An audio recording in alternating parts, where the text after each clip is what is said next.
right, audio is up. Alright, cool. And I have arrived. Okay. Hi. Welcome to our fine voyage with Kaila and Michelle. Yes. Our podcast, our video podcast. Yeah. Episode 1. Oh, I'm so excited for this. I'm excited too. I'm really nervous, Yeah, but I'm excited. It's fine. Welcome, listeners. I myself am a long-time listener, first-time caller. What we're doing with this podcast is just to create a safe space for women and people like us, folks like us who happen to be Black and like to travel and need a space to talk about it. I love it. And air grievances. Oh my god, yes. Absolutely. Yeah. Love it. So we came together. How did we meet? We met through a mutual friend. Yeah, through a friend of a friend that you were dating. Yeah, at the time. At the time, in 2008. My god, it's been so long. What was the club hit in 2008? I don't know, in the club? I don't know. I have no idea. Were we even allowed to club? Yeah, we were. Yeah, I we're think so. old. Yeah. Yeah. So shout out to him. Yeah. And his now wife. Yeah. Yeah, good guy. Yeah, he is a good guy. Yeah. He's a really good guy. He brought us together, and throughout the years, we've just kind of been cheering each other on. And we just stayed connected. And what I love about us is we're same but different. So we're both 30s, like to travel, but have done it in different ways. Yeah, I'm big, you're small. Yeah. You went to Asia, I went to Europe and South America. But I think we complement each other and our energy is really good. So I just really wanted to create something in the midst of everything that's happening and make this our protest and to create the space for anyone who needs to hear it or wants to join. I love it. Yeah. I'm so happy Tell we're us doing about this. you. Okay. So I'm my Kaila. pocket princess. Oh yeah, my name's been that for like ever. Yes. I love it. So I'm Kaila. I'm a lover of travel, dogs, and baby goats. That's really weird. The last one. I know, but I have a slight obsession. They're funny. I think like eyes. I am a baby goat. They have weird eyes. I know they do, but they're kind of cool. You know what's even weirder? They're poops. But anyways, that's not what we're here to talk about. We're not here to talk about baby goats poops. Anyway, so love baby goats. I've traveled to approximately 20 countries. I know. Me. Wait until you hear about Michelle. Chill. Yeah. And I'm just here in Toronto, and I'm excited for the moment that I can travel again once COVID madness is over. Post-COVID, yeah. Tell us about yourself, Michelle. Oh my God. Here I'm with my 20 countries. That Michelle. moment where you forget everything about you. I think it's important to say that we're in Toronto. Oh yeah, 666. We're coming live and direct from the 6. Yeah. And this is an East End West End collab. Yeah, it's a thing. Yeah, it's a thing. So I'm Michelle. I'm from Scarborough, so East End Toronto. And I've been to 61 countries. It's chill. 61 countries. And I've lived. I'm in decline. Anyway, that's awesome though. Thank you. And I've lived in approximately 5 of those countries. Amazing. And I am a lover of travel and basketball, and recently tattoos. I can't stop getting them. And I love them. I just like staring at you. Oh, stop. And yellow. Yellow is my favorite color. You guys can't see it, but my shoes are yellow. Yeah. My backpack's yellow. Maybe we'll get a shot of the shoes. Yeah. I think we need to. Yeah. And yeah, I'm just really happy that we're here. And kind of what brought us together for this is not only like cheering each other on and being supportive, and that we're same but different, but with the Black Lives Matter. I don't want to call it a movement, it's a lifestyle. Absolutely. If you're Black, it's a lifestyle. Yep. Lived experience. Yeah. And I know that we've spoken about this, and we really wanted this to be our kind of contribution and our protest, and to create the space for people like us, because there really is no space for Black women and travel, specifically within Canada, but like all over the world. And I think it's really amazing to see different cities and countries, Toronto included, stand in solidarity with the US and with everything that's happening, and the unjust murders and all of the terrible things that are happening. But what's actually disheartening is that I know from experience is living in different countries and cities that they have issues in their own backyard that they're not addressing. Absolutely. And I think it's because nobody's saying anything. I don't think, just like here, and I know that, I don't know if you've experienced this in your life in Toronto, but I definitely have, of just not having the resources or having the voice to say anything, having the space to say anything, and I think that happens a lot all over the world. Yeah. And I think it's time to create spaces for people like us all over the world, for sure. We definitely need representation because that's what's lacking. Yeah. Like, we had spoken earlier, and I said that what happens is to the outside world, not in America or Canada, people see us, not just America or Canada, but, through the eyes of the media. So the media is dictating how people see us. And I think it's important for us to show that, no, we're not just what you see on television. We're more than that.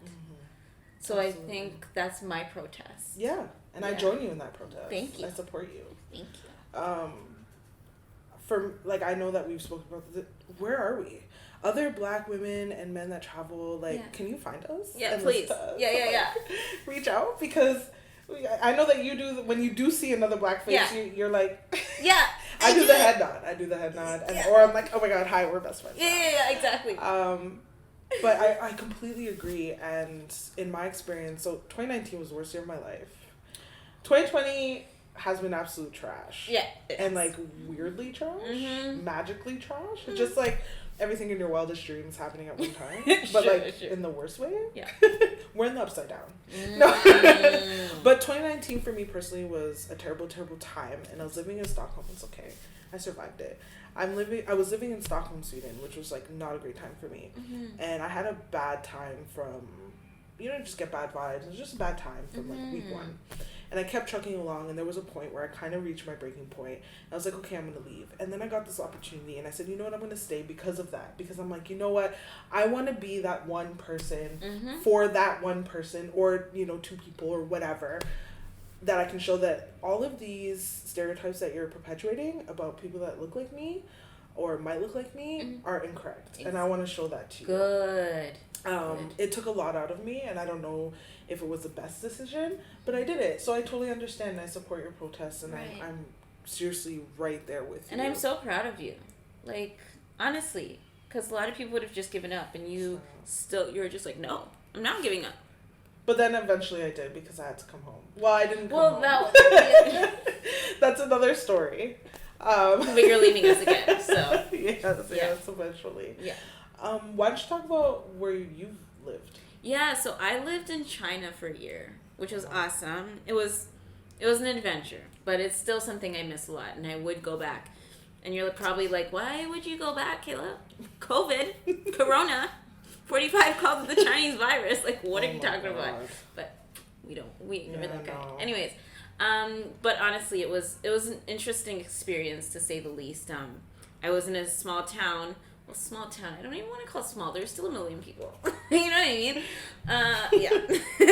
But I lived there for a year, and then I traveled within Asia during that time.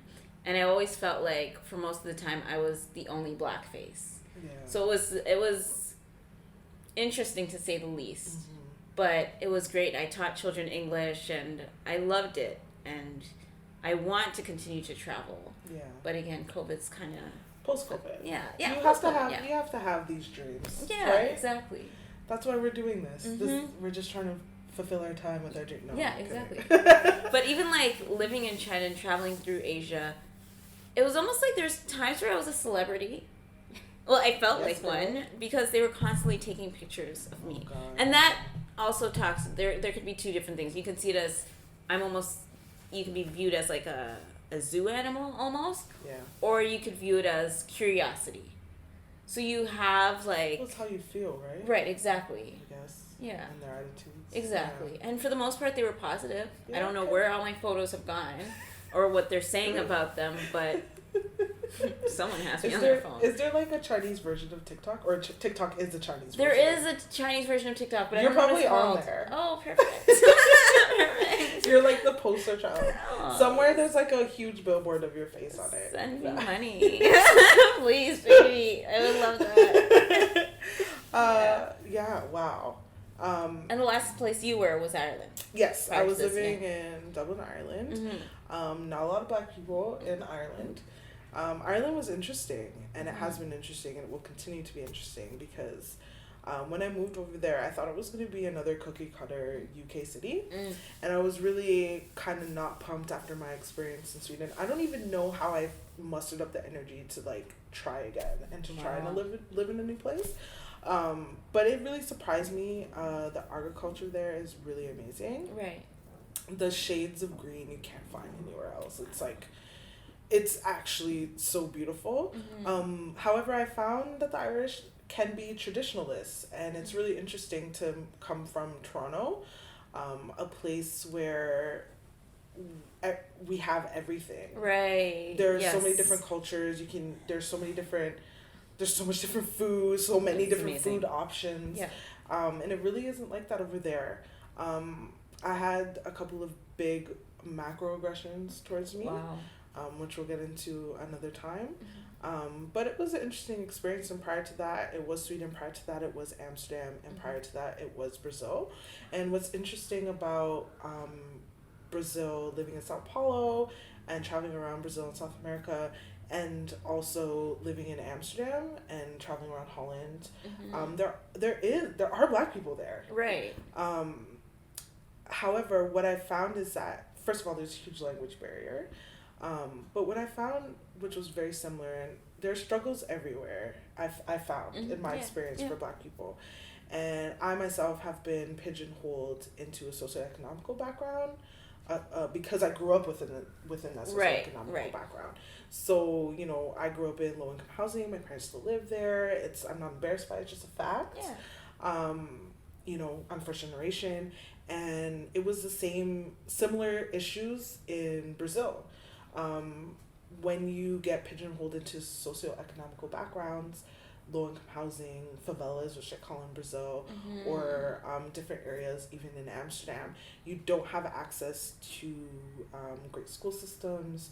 You don't have access to financial freedoms or financial counseling.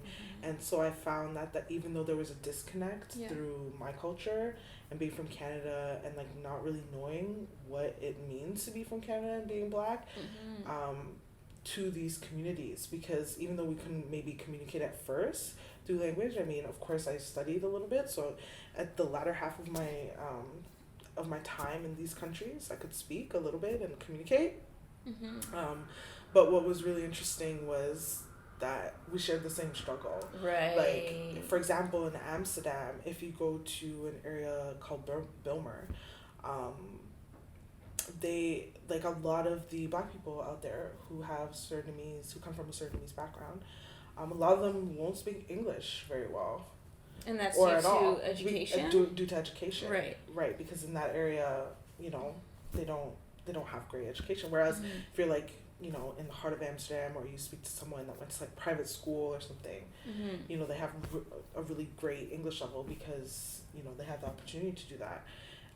And I want to talk about these things because we're not creating spaces for ourselves. We don't have the resources. Exactly. We didn't have the resources when we were in school. Nope. You know, when it came to travel. Oh my gosh. And when it comes to financial freedom, to be able to travel.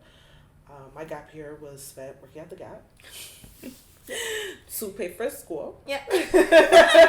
Unlike others where it's like some people, like schoolmates, they had the opportunity to have those gap years, to be able to travel, to be able to experience these things. Exactly. And like yourself and myself, like we didn't have that opportunity. The resources weren't there. Financially, we were paying for our own schools. Absolutely. So it's almost like we had to take a step back. Yeah.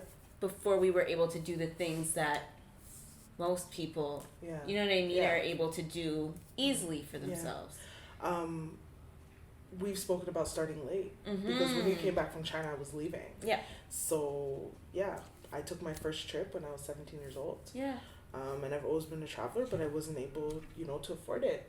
And then I decided that I wanted to do it, and even just to find the information is just so difficult. Right. And to do it a little later in life is a little bit hard as well. And we'll talk about that another time about, our presentation and how we always have to be on point being Black women. Always. Whether it be our career, our relationships, or our hair. Yeah, our hair, yep. It's really warm in Toronto right now. Which I'm not complaining. No, absolutely not. Yeah. But, I'm rocking my Zoe Kravitz. You're the Zoes. You're the Black Zoe Deschanel because you're quirky without bangs. And I'm Zoe Kravitz just because of my hair at the minute. It's perfect. It's perfect. Hope you hear that, Zoe. Yeah, both Zoes. Yeah, exactly. Yeah, I love Zoe Kravitz, honestly. Yeah, one time in I love Soho. that entire family. Oh, right? Quick story. One time I was in Soho and I was walking down, I think it was actually last summer. I was walking down, or 2 summers ago, I was walking down the street in Soho and I was wearing these, I'll never forget, I bought the men's leather loafers I got in a thrift store in Amsterdam. Wow.